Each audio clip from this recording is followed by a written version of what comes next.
Hello मेरे प्यारे दोस्त, नमस्कार। स्वागत है आप सभी का आरडब्ल्यू के इस परिवार पर।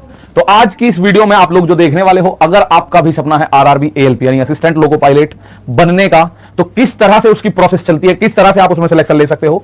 उसके अलावा क्या आपकी एज ग्रुप होना चाहिए। हालांकि फॉर्म इसके 11,127 पद ऑलरेडी अभी पिछले 1-1.5 महीने पहले भरे जा चुके हैं, 11,127 पदों के फॉर्म। लेकिन ये हर साल आने वाली वैकेंसी अगले साल भी मार्च में देखने को मिलेगी।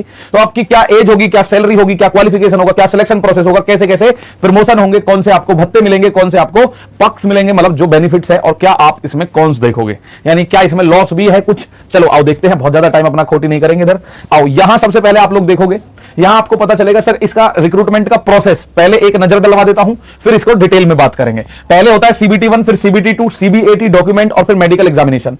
पोस्ट का नाम असिस्टेंट लोको पायलट, लेवल 2 की जॉब है, 19,900 इसका बेसिक पे है। इसमें सबसे जो खतरनाक चीज है वो है medical standard. Medical standard A1 medical standard इसमें चाहिए, यानी आंख इसमें मजबूत चाहिए, ना लेजिक ऑपरेशन हो, ना चश्मा होना चाहिए, 6x6 की आंख हो, नौकनी वगैरह ना हो, आपकी टेढ़ी मेढ़ी कोई हड्डी ना हो, हाथ पैर की उंगली कटी फटी ना हो, इस तरह की चीजें इसके मेडिकल में चाहिए होती हैं। एज 18 से 30 साल और एप्लीकेशन ऑनलाइन 11,127 पदों के ऑलरेडी आ चुके हैं। अब देखते हैं इसका सिलेक्शन का प्रोसेस। सीबीटी 1 होता है मेरे प्यारे भाई, उसमें से 15 गुना बच्चे जो होते हैं वो सीबीटी 2 में लिए जाते हैं। सबसे पहले होगा सीबीटी 1, सीबीटी 1 के बाद 15 गुना जो बच्चे हैं वो सीबीटी 2 में लिए जाएंगे। और सीबीटी 2 में दो पार्ट होते हैं, पार्ट ए और पार्ट बी। पार्ट ए और पार्ट बी के बाद जो इसमें क्वालिफाई होता है, तो इसमें पार्ट बी केवल क्वालिफाइंग नेचर का, इसके नंबर नहीं जुड़ते कहीं भी। और पार्ट ए मैं कहूं तो सीबीटी 1 के नंबर भी नहीं जुड़ते भाई। आप बोलो क्या ये फाइनल सिलेक्शन में काम करता है? नहीं, ये केवल एक सीडी है यहां तक पहुंचने के लिए। और जब आप यहां पहुंचोगे तो ये दो तरीके का इसमें पेपर होगा। पार्ट बी केवल 35% मार्क्स आपको क्वालिफाई करना है, केवल क्वालिफाई करना, ये लिखा हुआ है ओनली क्वालिफाई। इसका फाइनल सिलेक्शन में सीबीटी 2 के पार्ट बी का कोई रोल नहीं है, केवल सीबीटी 2 का पार्ट ए, जिसमें 100 क्वेश्चन 100 नंबर के होते हैं, ये मेरिट में काउंट होता है। ठीक है, 1/3 की नेगेटिव मार्किंग होती है। पार्ट बी क्वालिफाई करना कंपलसरी है। जो इस पार्ट बी ए को क्वालिफाई करता है, CBAT computer based aptitude test, जिसको साइको टेस्ट भी बोला जाता है, साइको टेस्ट देगा। उसके बाद डॉक्यूमेंट और फिर मेडिकल उसका एग्जामिनेशन होता है। ठीक है, फाइनल मेरिट कैसे बनती है इसका फॉर्मूला देख लो। पार्ट 2 का सीबीएटी मेरे दोस्त, पार्ट 2 का अगर आप पार्ट 2 सीबीटी 2 का पार्ट बी ए देखते हो, सीबीटी 2 का पार्ट ए 50% मार्क्स वहां से लेगा और सीबीएटी के 50% मार्क्स लेगा। उसके बाद आपकी फाइनल मेरिट बनेगी, यानी सीबीटी 2 के पार्ट ए से 50% मार्क्स, तो ये पार्ट बी उसमें काउंट नहीं होता फाइनल मेरिट में, पर 35% नंबर लाके क्वालिफाई करना पड़ेगा भाई। ठीक है, तो पार्ट ए के 50% मार्क्स लेने होंगे, और जो सीबीटी 2 में आप लोग साइको टेस्ट दे रहे हो उसमें 50% मार्क्स, उन दोनों को जोड़ के फाइनल मेरिट बनेगी। उसके बाद आपका डॉक्यूमेंट, ऐसे करके चलेगी प्रोसेस। तो ये आपके सामने पहले जो 50-50 है ना, 2026 की जो वैकेंसी है 11,127, उसमें 50-50 वाला नियम लागू नहीं है भाई। जो अभी 11,127 पद आप लोगों ने फॉर्म भरे होंगे, उसमें सीबीटी 2 का पार्ट ए 70% है और सीबीएटी, ये रहा ओल्ड पैटर्न। सीबीटी 2 का पार्ट ए 70% वेटेज रखता था, सीबीएटी 30% वेटेज रखता था। लेकिन नया पैटर्न क्या है? नया पैटर्न है 50% सीबीटी 2 का पार्ट ए से लेंगे और 50% यहां से लेंगे सीबीएटी से। मतलब समझ लो, अगर पार्ट ए में आपके 100 में से 80 नंबर आ रहे हैं तो 40 नंबर वहां से उठाएगा ये। और सीबीएटी में अगर आपके 100 नंबर आ रहे हैं तो 100 का 50% 50 वहां से उठाएगा, 40, 50, 90 की लिस्ट बना के आपको दे देगा। इस तरह से लेते हैं, वेटेज जो होता है इस तरह से काउंट होता है। ठीक है ना, तो ये आपको समझ में आ गई सिलेक्शन प्रोसेस कैसे है। सीबीटी 1 केवल एक सीडी है, सीबीटी 2 तक जाने की, फाइनल मेरिट में कोई रोल नहीं है। सीबीटी 2 में दो पार्ट है, पार्ट ए पार्ट बी। तो पार्ट बी क्वालिफाई करना पड़ेगा, जिसको ट्रेड टेस्ट बोलते हैं। तो ट्रेड टेस्ट आपको क्वालिफाई करना पड़ेगा, 75 नंबर का होगा, उसमें से 35% मार्क्स लेकर आने पड़ेंगे। ठीक है, 24 मार्क्स जो है वो लाने ही पड़ेंगे, और 24 किनारे पे भी लाओगे तो भी कोई दिक्कत नहीं है पार्ट बी में। लेकिन पार्ट ए में आपको मैक्सिमम स्कोर करना है, उसका 50% फाइनल मेरिट में जुड़ता है। फिर सीबीएटी का 50% यहां से जुड़ेगा, फिर फाइनल मेरिट तैयार हो जाती है। अब इसमें सर, इसमें क्वालिफिकेशन क्या है? आ जाओ। 10th प्लस आईटीआई, 10वीं जिसको आप मैट्रिक या एसएसएलसी बोलते हो, उसमें एनसीवीटी या एससीवीटी से मान्यता प्राप्त आईटीआई का ट्रेड आपके पास निम्न ट्रेड में से आईटीआई हो। ये ट्रेड चेक कर लेना, आपके पास इनमें से कोई सा ट्रेड आईटीआई का होना जरूरी है। 10वीं प्लस आईटीआई, या फिर 10वीं प्लस एक्ट अप्रेंटिसशिप आपने कर रखी हो, या फिर 10वीं प्लस 3 साल का डिप्लोमा यानी पॉलिटेक्निक होता है, मैकेनिकल इंजीनियरिंग में, इलेक्ट्रिकल इंजीनियरिंग में, इलेक्ट्रॉनिक्स और ऑटोमोबाइल इंजीनियरिंग में, इन डिसिप्लिन्स में आपकी पॉलिटेक्निक हो तो भी चलेगा। या फिर इंजीनियरिंग डिग्री वालों के लिए अगर आपके पास दिए गए डिसिप्लिन्स यानी उनमें ही, ये जो चारों हैं, इनमें ही आपने या तो बीटेक इन मैकेनिकल या इलेक्ट्रिकल या इलेक्ट्रॉनिक्स या ऑटोमोबाइल इंजीनियरिंग में बीटेक या बीई किया हुआ है, तो भी आप ये फॉर्म भर सकते हो।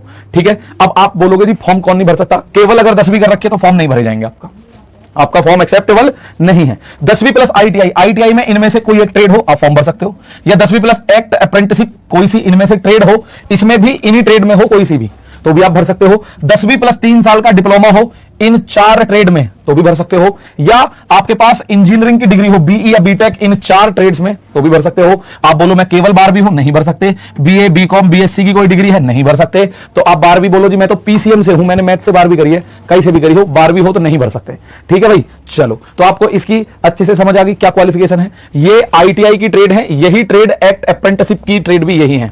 डिप्लोमा पॉलिटेक्निक या बीटेक की ट्रेड ये है दोनों।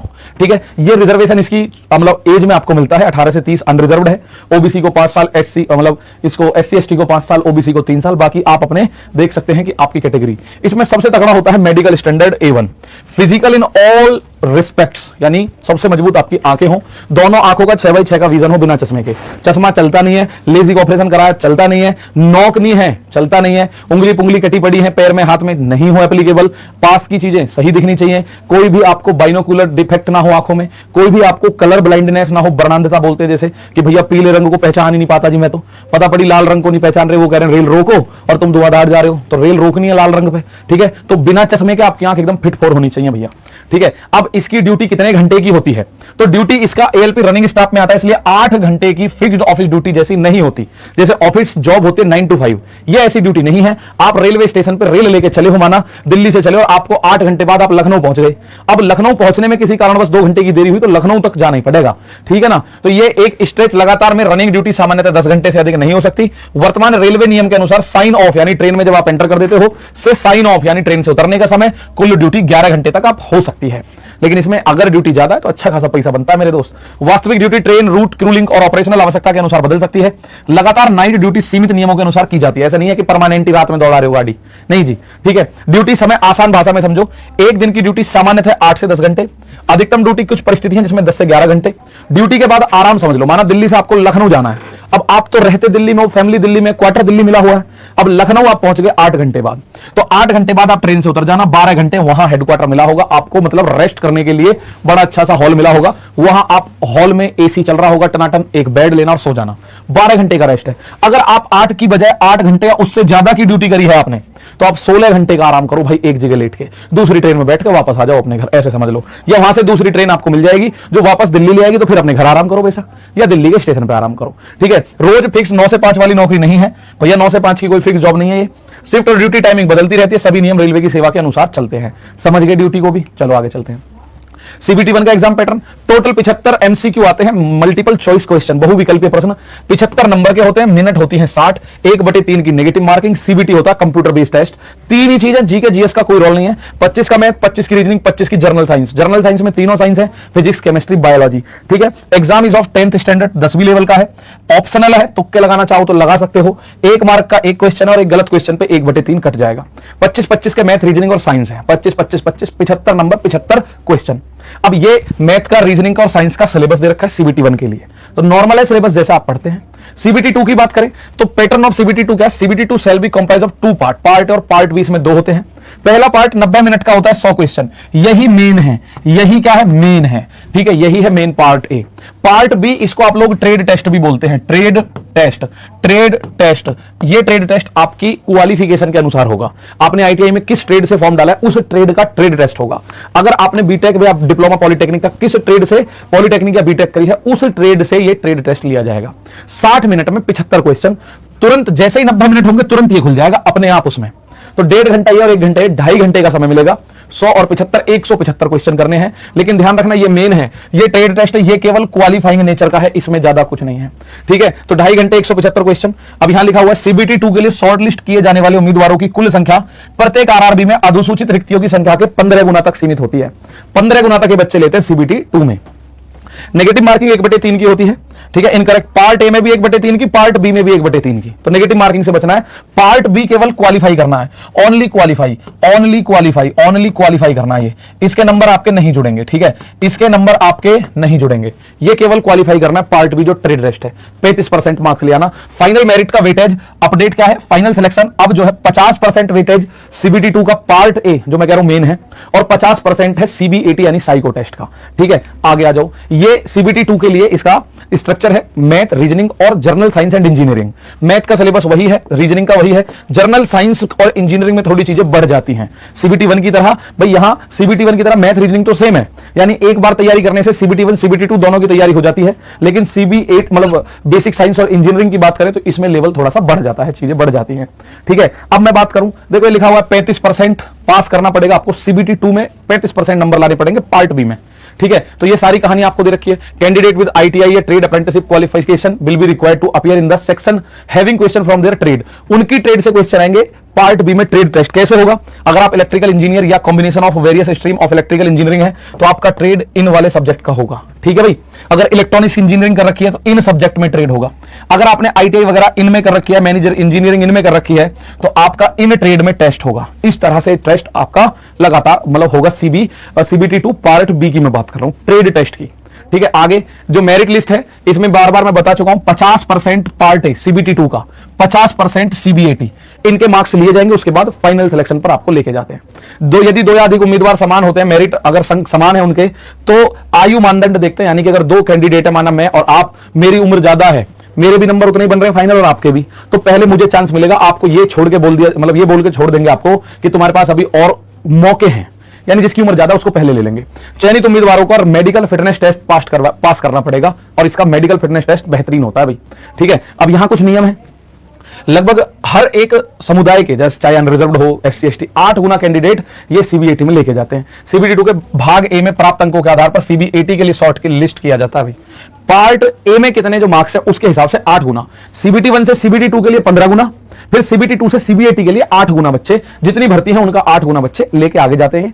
ये ऐसे शॉर्टलिस्ट किए गए उम्मीदवारों को सीबीएटी के दौरान निर्धारित प्रारूप में अपनी self screening medical declaration report मूल रूप में प्रस्तुत करनी होगी।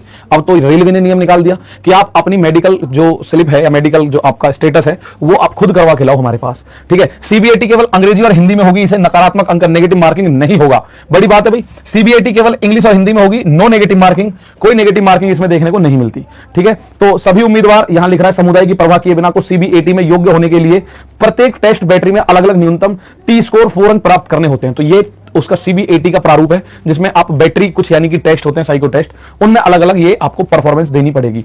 अब आ जाते हैं जो सबसे ज्यादा इंटरेस्टिंग पार्ट होगा आपके दिमाग में अब तक, कि इसको सैलरी कितनी मिलती है। भाई तगड़ी सैलरी मिलती है। इसका बेसिक पे है 19,900, अलाउंस नहीं है, ये सैलरी है इसनी तो बेसिक पे। उसके बाद इसको 60% डीए मिल जाता है। 60% डीए 1 जनवरी 2026 से लागू हुआ, पहले 50% था, उसके बाद 53 था, अब 60 है। फिर उसके बाद ये इसकी सबसे बड़ी यूएसपी है, 430 रुपए 100 किलोमीटर के। लेकिन अगर मैं अभी बात करूं तो जुलाई से ये लगभग जो सुनने में आ रहा है 537 रुपए हो गए 100 किलोमीटर। अगर आपने ये समझ लो पूरे महीने में 2000 किलोमीटर गाड़ी चलाई तो 8600 रुपए आपका रनिंग अलाउंस हो गया, किलोमीटर अलाउंस। पूरे महीने में अगर आपने 3000 किलोमीटर गाड़ी चलाई तो 12900 आपका रनिंग अलाउंस हो गया। 430 से 537 से तो और ज्यादा बैठेगा। ऐसे अगर आपने 6000 किलोमीटर गाड़ी चलाई तो 25,800, तो आपका बेसिक पे से अलग अलाउंस है। और इसमें सबसे बढ़िया चीज यहां आप देखोगे, संटिंग किलोमीटर अलाउंस ये 277 रुपए है 100 किलोमीटर का। अब आप बोलोगे जी चलो ये तो हमारी समझ में आ गया कि रनिंग ये है अलाउंस। दिल्ली से हमें हैदराबाद जाना है तो गाड़ी दौड़ी है तो जो दूरी है उसके 430 गुना यानी 4.3 गुना। 1 किलोमीटर का कितना बैठा है अभी? तो 5.37 पैसे है, 5 रुपए 37 पैसे है अभी जो है 1 किलोमीटर का। ये क्या है? सेंटिंग किलोमीटर। भैया मान लो ऐसा हुआ कि गाड़ी में कोई खराबी आ गई, दिल्ली से आप जा रहे थे हैदराबाद, बीच में कहीं गाड़ी में कोई खराबी आ गई या कोई ब्रेक आ गया या गाड़ी यार्ड में खड़ी करनी पड़ी या गाड़ी को स्टेशन पर खड़ी करना पड़ा, तो अब आपका तो रनिंग अलाउंस उसमें घाटा हो जाएगा। तो अगर आपकी गाड़ी खड़ी है, किसी भी वजह से खड़ी है, तो आपको रनिंग अलाउंस, ये लिखा है ये नॉर्मल रनिंग अलाउंस से अलग है, चल रही है तो आपको रनिंग अलाउंस तो मिलेगा ही मिलेगा। लेकिन अगर गाड़ी खड़ी हो गई तो 100 किलोमीटर पर 277 रुपए मिलेंगे। यानी मैं अगर बात करूं 1 घंटे का 15 किलोमीटर काउंट करते हैं। अगर आपकी गाड़ी 1 घंटा खड़ी रह गई कहीं भी तो ये 15 किलोमीटर मान लेंगे कि तुम 15 किलोमीटर चले हो। अगर आपकी गाड़ी 6 घंटे खड़ी है कहीं तो 15 छिक्के 90 किलोमीटर। ठीक है, अगर आपकी गाड़ी 7 घंटे खड़ी है तो आपको 277 रुपए तो ये वैसे मिल जाएंगे। ठीक है, ये उस रनिंग कॉस्ट से अलग है जो रनिंग वाला मिल रहा है। ठीक है, एक होता है एएल के अलाउंस इन LIEQ मीटरेज में, ये 160 किलोमीटर पे 688 मिलता है। हर महीने ऑटोमेटिकली नहीं मिलता, स्पेसिफिक ड्यूटी या कंडीशन में आपको मिलता है। ठीक है, कितना? 160 किलोमीटर का 688 रुपए। फिर अब 30% पे एलिमेंट फॉर रनिंग स्टाफ। अब आप देखो रनिंग स्टाफ होता है ट्रेन मैनेजर जो है, जो ट्रेन में रहता है, या ALP वाला ये रनिंग स्टाफ है। बेसिक पे 19,900 प्लस इसका 30% 5,970, तो यह पे एलिमेंट है। इसे 430 किलोमीटर के ऊपर अलग से फिक्स मंथली कैश अलाउंस मत समझ लेना। इसको अलग से मत समझने, अलग है ये, बेसिक पे में इसको ऐड करके ही मिलेगा आपको, ठीक है ना। तो इसकी अच्छी खासी सैलरी बन जाती है भाई। एचआरए, हाउस रेंटल अलाउंस, अगर रेलवे अकोमोडेशन नहीं है तो रेलवे के एम्प्लॉय को एचआरए के लिए आपको योग्य माना जाएगा। और रनिंग स्टाफ के एचआरए में बेसिक पे प्लस 30% रनिंग पे एलिमेंट को कैलकुलेशन में लेने का प्रोविजन है। यानी आपको एचआरए अगर एक्स सिटी में है तो 30% है, वाई सिटी में है तो 20%, जेड सिटी में है तो 10%, और वो बेसिक का नहीं मिलेगा 30%, बेसिक प्लस रनिंग पे जो आपको मिला उसका 30% मिलेगा एचआरए में। इसके अलावा ट्रांसपोर्ट अलाउंस, ट्रांसपोर्ट की एलिजिबिलिटी मतलब के अनुसार आपको मिल जाता है। नाइट ड्यूटी का अलाउंस, आउट स्टेशन बाहर रुकना पड़ रहा है ड्यूटी में, हेडक्वार्टर से बाहर रहने पर टीए, डीए तथा अन्य ड्यूटी रिलेटेड कंपनसेशन यानी कि मुआवजे मिल जाते हैं। नेशनल हॉलिडे पे गाड़ी दौड़ा रहे हो तो भी आपको फायदा होता है उसमें। तो बेसिक फॉर एचआरए कैलकुलेशन, ये एचआरए का कैलकुलेशन है, इसमें मतलब सैलरी में आपको लास्ट में दिखा दूंगा पूरी। अगर आप इसमें देखो फायदे क्या क्या है, एक आपको पीएलबी मिलता है, प्रोडक्टिविटी लिंक्ड बोनस, ठीक है ना, ये एनुअल बोनस नेचर का एक बेनिफिट है। रेलवे की मेडिकल फैसिलिटी मिलती है, यह सैलरी अलाउंस नहीं है लेकिन एएलपी के बेनिफिट में बहुत इंपॉर्टेंट है। आपको मेडिकल सुविधाएं मिलती है आपके लिए, बच्चों के लिए, वाइफ के लिए, माता पिता के लिए, ठीक है। यहां पे प्रिविलेज पास, रेलवे एम्प्लॉय के लिए एप्लीकेबल रूल्स के अनुसार प्रिविलेज पास पीटीओ आदि मिलते हैं। कैश अलाउंस नहीं है लेकिन रेलवे जॉब का बड़ा बेनिफिट है ये कि आप कहीं भी रेल में आ जा सकते हैं, आप या आपके बच्चे, ठीक है, माता पिता। रेलवे क्वार्टर, एलिजिबल एएलपी को रेलवे एकोमोडेशन या क्वार्टर उपलब्ध हो सकता है। क्वार्टर मिलने पर एचआरए का ट्रीटमेंट अलग हो जाता है, ठीक है। इसलिए यह मानना सही नहीं है कि रेलवे क्वार्टर प्लस पूरा एचआरए हमेशा दोनों एक साथ मिलेंगे।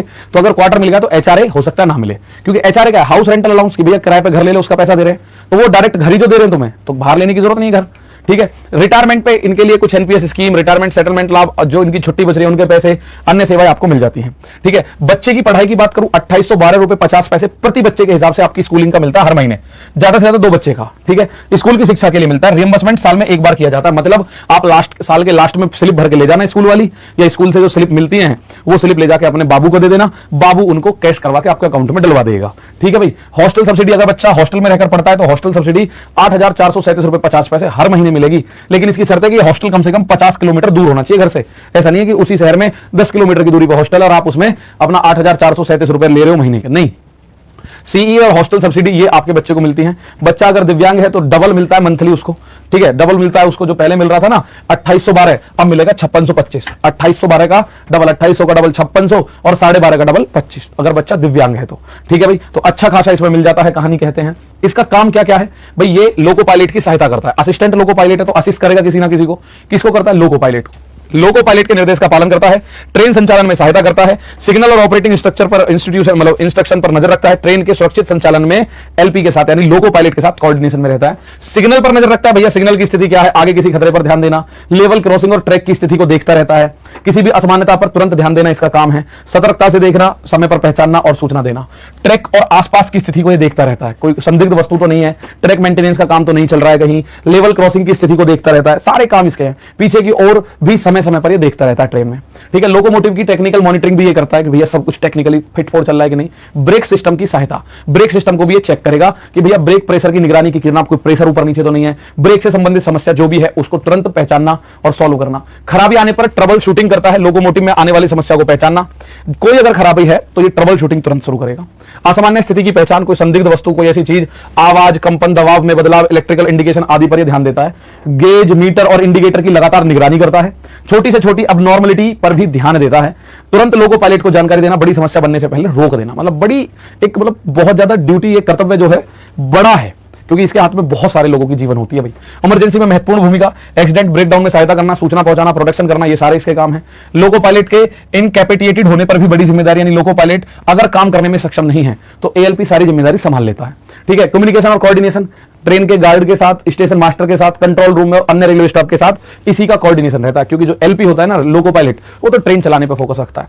अब इसके प्रमोशन की बात करूं, एएलपी लेवल 2 से डायरेक्ट लेवल 4 पे पहुंचता है सीनियर एएलपी बनके, ठीक है। सीनियर एएलपी के बाद अगला प्रमोशन एलपी का होता है, यानी शंटिंग सेकंड में होता है ये, ठीक है। एलपी शंटिंग 1 में उससे अगला प्रमोशन, और फिर आता है एलपी गुड्स, मालगाड़ी चलाता है फिर अपने दम पे, अपने नीचे असिस्टेंट लोको पायलट रखता है, फिर इससे प्रमोट होकर पैसेंजर गाड़ी चलाता है मेरा भाई, लेवल 6 की जॉब पे पहुंचता है, प्रमोशन हो गए। उसके बाद ये मेल जो तगड़ी वाली गाड़ी है ना, जो धुआंधार चलती है, एक्सप्रेस ट्रेनों पे आ जाता है, फिर चीफ लोको इंस्पेक्टर हो चीफ लोको इंस्पेक्टर हो जाता है ये CLI, फिर मतलब लोको पायलट जो है उनका इंस्ट्रक्टर या उनको देखना, इसका काम बन जाता है। तो ये सारी कहानी आपने एएलपी के बारे में देखी। अब सैलरी इंस्ट्रक्चर देख लो एक बार, बेसिक पे 19,900, इस पे फिर उसको डीए मिलता है 60%, तो 60% हो गया ये।